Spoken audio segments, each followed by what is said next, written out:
Hello, and welcome to Recalibrating.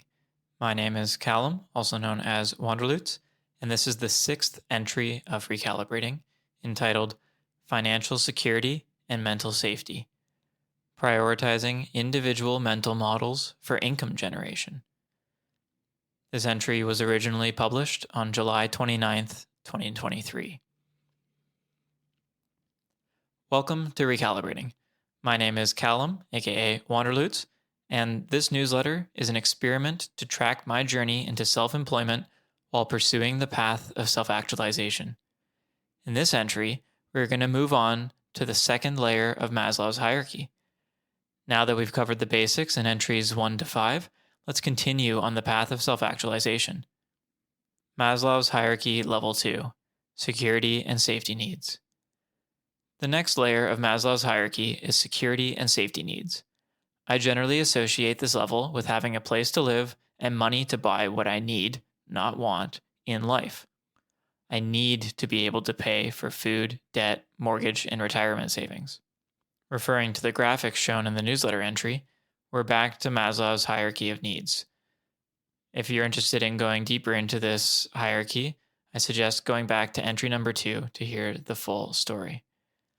As a quick overview, there are 5 layers to the Maslow's hierarchy pyramid.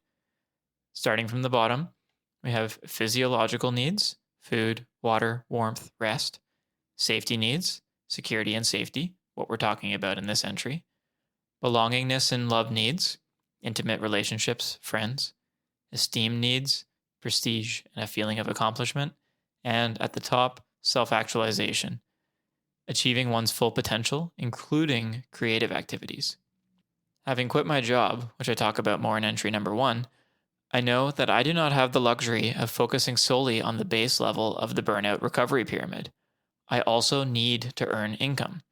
I want to earn income in a way that does not bring me back to a burnout phase like my last job. Additionally, I want to earn income while I am recovering from burnout.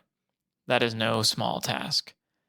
However, I find that describing a big task can be counterproductive if it is too abstract. As I learned in the procrastination puzzle meditation series, more on the Waking Up app can be found on my website at www.wanderloots.com/mindfulness. If a task is framed in a concrete, specific manner, we are more likely to associate the task with short-term and immediate timelines. If the task is framed in an abstract way, we are more likely to associate the task with long-term timelines, making it harder to accomplish. With that in mind, I have 2 major abstract goals at this level of Maslow's hierarchy. 1. Generate sufficient income to satisfy my needs: food, debt, mortgage, retirement savings. 2. Structure a habit and task system that enables me to consistently build income to a level that meets my needs without burning myself out. Before making these goals more concrete, I decided to review the second entry of Recalibrating, including the pyramid of burnout recovery. As part of my recalibrating experiment, I want to be reflective of where I'm at and how far I've come. Let's take a look. I am now in my 4th week off from work. I spent the first 3 weeks focusing primarily on improving my physical health as the base layer of the burnout recovery model. In this 4th week, I started to feel a desire to continue moving onwards, inwards, and upwards, which I talk about more in the last entry, number 5, of Recalibrating. Reviewing the burnout recovery model, which I talk about more in the second entry, I realized that I am now closer to the second level, recharging the mind. Fittingly, I think that layer corresponds to the second level of Maslow's hierarchy of security and safety. Now, let's go back to the goal analysis. Financial security and mental safety. What does it mean to have enough to live? Based on the second level of Maslow's hierarchy, I view the main factors as having enough to maintain health and safety, both mental and physical. Enough is going to vary from person to person, depending on their goals in life and the lifestyle they would like to live. That said, in my opinion, enough will always have 2 components. 1. Making sufficient income to meet needs, and 2. Generating the income in a mentally and physically safe way. If the income generation is not done in a mentally safe manner, it can lead to burnout or other issues. Of course, many jobs have inherent hazards where mental and physical danger cannot always be avoided. That said, I want to focus on the many jobs that appear to have mental safety. Appearances can be deceiving. Particularly, in the corporate world, there is a fundamental pressure to maximize shareholder profits at all costs, a trend that accelerated in the 1980s. This pressure tends to encourage management to do things the way things have always been done, since the risk of the unknown future is not worth a potential drop in revenue. Society is constantly in a state of change and growth. The way things have always been done is, in my opinion, not a mentally safe model to project onto employees, effectively saying that proposed alternatives, for example, the way that works for you as an individual, does not fit within the model. A feeling of exclusion, misalignment of values, general loneliness, and feeling like an other within the place of employment is not a mentally safe model. Many people, upon realizing that they cannot operate in a mentally safe manner, begin reducing their natural instincts and intuition, suppressing elements of themselves and their personalities so that they can fit in. They do not want to be an outsider. They, very reasonably, do not want to lose their jobs. However, this model does not foster long-term productivity. It fosters a culture of burnout for the sake of efficiency, burning through employees to meet the bottom line regardless of their mental needs. Again, I want to emphasize that not all companies are like this. Each company will have some variation of this monetary model, and each person at each company will have more or less resilience to handle or thrive in those ecosystems. Many people are very happy and feel valued and mentally safe at their jobs, so this is not a knock against employment. That said, employment is inherently hierarchical, pyramidal, with pay bands that reflect this monetary hierarchy. There is not room for everyone at the top. Instead, there is a salary cap that increases slightly with each step up the corporate ladder. Note, I've included a visual here of hierarchical organizations. It's effectively a pyramid shape, with a single person splitting into two people, splitting into three, splitting into six, and so on and so forth. Accordingly, in order to reach the goal of having enough income, employees need to work to increase their base salary for many years, slowly increasing the amount they can contribute to retirement savings until they have enough to live for the rest of their life without active income, aka retirement. For many people, this saving process takes until at least the age of 65. Assuming they started working at the age of 25, that's 40 years of employment. The average lifespan in Canada, where I live, is 82, so that only leaves 17 years of freedom from income earning requirements. 17 years seems quite small compared to the 40 years spent working. Additionally, physical health and mental acuity, sharpness, have both declined drastically by the age of 65 and over, so the quality of experience will not be the same as when you were 30, my current age. Again, there's nothing wrong with people who are happy with this income model. Until relatively recently, the last 20 years or so, we did not have an accessible business model, mental model, to rival the corporate one. However, that changed with one of the most incredible technologies ever to come into existence: the internet. The internet economy, e-commerce. The internet changed everything. Everything. We now have the means to instantaneously connect with anyone, anytime, anywhere in the world. For the most part, there is an inherent inequality issue that I will touch on in another entry. Even better, we have the ability to transfer data across those connections. Data can be defined as a collection of discrete or continuous values that convey information, describing quantity, quality, fact, statistic, or other basic units of meaning. I want to draw your attention to two parts of this definition: values and units of meaning. Effectively, the internet enables us to communicate value and meaning by the medium of data across the world to anyone, anywhere, anytime. Also, the communication can be synchronous at the same time or asynchronous at different times. In other words, the communication can be in real time, a phone call or a video call, or something like an email or blog post where the recipient can read the data on a time that works for them.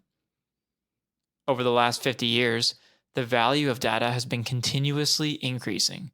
More and more of the world's economy is centered around intangible assets, not physical, rather than tangible assets, physical. As seen in the graph included here, the value of intangible assets in the S&P 500, an index of the top 500 largest companies on stock exchanges in the US, has risen from 17% in 1975 to 90% in 2020. That means in the last 50 years, the economy has increased the value of intangible assets by 430%. People are clearly shifting their focus to a more intangible world. It makes sense. The resource requirements for creating physical assets is drastically higher than that of creating digital assets. Intellectual property. This intangible world generates much of its value through one asset class, intellectual property. As an intellectual property lawyer and patent agent, I have been diving deep into the intangible world of IP for over 8 years and have seen how much value intangible assets can have. Intellectual property, IP, refers to creations of the mind, such as inventions, literary and artistic works, designs, and symbols, names, and images used in commerce. Pairing IP with the internet economy, we have the ability to use our minds to create intangible assets and sell those same assets through the connectivity of the internet. Companies have recognized the value in this asset class shift, away from the physical and towards the intangible. This recognition has led to the rise of knowledge workers, people whose job is to think for a living. Knowledge workers deal with the intangibles for almost 100% of their jobs, creating value out of nothing but their knowledge and experience. As people learn, gain knowledge, they transform that knowledge into something that is valued by others. I will go deeper into this topic when I discuss the concept of a second brain, a digital collection of knowledge, a digital mind. But in the meantime, I highly recommend checking out the book Building a Second Brain by Tiago Forte. So how does this all tie together?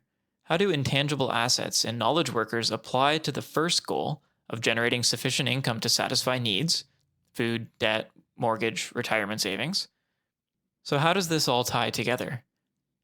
Looking back to the first goal of generating sufficient income, how do intangible assets and knowledge workers apply? Well, we are in the midst of a digital renaissance, where people are paid to think for a living, paid to transform their knowledge and experience into data that is subsequently sold to those who value it. A digital renaissance with a foundation of creation. Welcome to the creator economy. The creator economy. The creator economy is one that taps into a global market, has no cap in salary, and operates 24/7, working while you sleep. A market that is 100% customizable with whichever mental model you subscribe to. A market that can be automated to run in the background, generating passive income while you focus on other active income means. As a creator, the business is you. Your personal brand and distribution of data dictate how the world perceives and values your creations. Your personal brand is your portal into the digital economy, leveraging the intellectual property you have created to monetize your dreams. You can compound this creation over time, building trust with your audience and credibility for your brand. Note that I'm including knowledge workers as creators here. Knowledge workers spend most of their time learning, taking in new information, and creating documents and strategies that bring value through intangible means. If the creator economy sounds so good, why doesn't everyone play the game? The answer? Most people are afraid of the unknown, afraid of putting themselves out there online. I understand. Trust me, I found it difficult to get started. It took me years to work up the courage to begin sharing my photos online and even longer to begin sharing my writing. These blocks touch on a topic that is higher up on the pyramid of needs, esteem, so I will save them for a later entry. To keep within level 2 and mental safety, there is, I think, one main reason that people avoid playing the online income game: the addiction of the attention economy. To keep up with social media, we need to play by the rules of the algorithm, an inhuman software that is insatiable, never satisfied. Like a Tamagotchi, if you do not feed the algorithm each day, it dies. Some social media algorithms want you to post 10 times a day, engaging for hours and spending your entire life within their digital ecosystem. This mental model trains burning out at a corporation for burning out on social media. This is not the way. What is the way? That brings us to goal number 2. Structure a habit and task system that enables me to consistently build income to a level that it meets my needs without burning myself out. I will touch on this goal in the next entry, explaining how your personal brand can be structured to create a mental model that works for you. You can construct your own mentally safe business that operates in the background and generates passive income. It is not easy. This model takes a lot of self-reflection and development of esteem, but that's okay. That's why we're on the journey of self-actualization together. Stay tuned. I hope that you enjoyed listening to this 6th entry of Recalibrating. I really appreciate you taking the time out of your day to listen to my words. If you found this valuable, I would really appreciate if you would consider sharing this with a friend. Word of mouth is by far the best way for me to grow my audience and connect with more people, hopefully helping them out as I've hopefully helped you out. Another way you can support me is by subscribing to my podcast and subscribing to my newsletter. This way you can stay up to date on my latest posts as I continue writing and sharing each week. Thanks again for listening, and I look forward to seeing you in the next entry.